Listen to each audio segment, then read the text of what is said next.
24শে March রবিবার ISKCON আয়োজিত গুরু পূর্ণিমা ও দোলযাত্রা উপলক্ষে 24শে মার্চ ও 25শে মার্চ এই দুই দিন বিভিন্ন মহোৎসব পালিত হচ্ছে।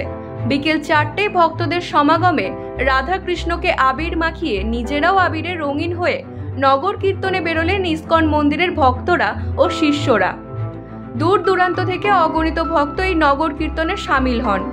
গুরুসদয় রোড থেকে রাধাকৃষ্ণকে নিয়ে ভক্তরা এগিয়ে চলেন মিন্টু পার্ক ঘুরে পুনরায় তারা গুরুসদয় ইসকন মন্দিরে ফিরে আসেন এবং সারা রাস্তা আবিরে রঙিন করে তোলেন। শুধু তাই নয়, সকলের মুখে একই কণ্ঠে ধ্বনিত হয় হরে কৃষ্ণ হরে রাম। খোল ও করতালের বাজনার সাথে মহিলাদেরও এতটুকু উদ্দাম কমেনি। সবাই রাধাকৃষ্ণের আগে আগে হরির নাম করতে করতে এগিয়ে চলেন।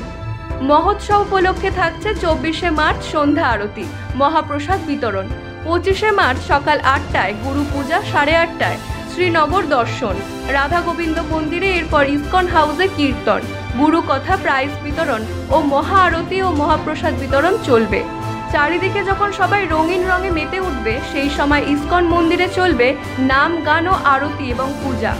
রাধাকৃষ্ণের জয়ধ্বনির সাথে ভক্ত ও শিষ্যদের উল্লাস। দূর দূরান্ত থেকে ভক্তরা এসে জমায়েত হচ্ছেন মন্দিরের সামনে। কলকাতা থেকে সমরেশ রায়ের report, U Bangla TV. U Bangla TV, হৃদয় ছুঁয়ে যায়।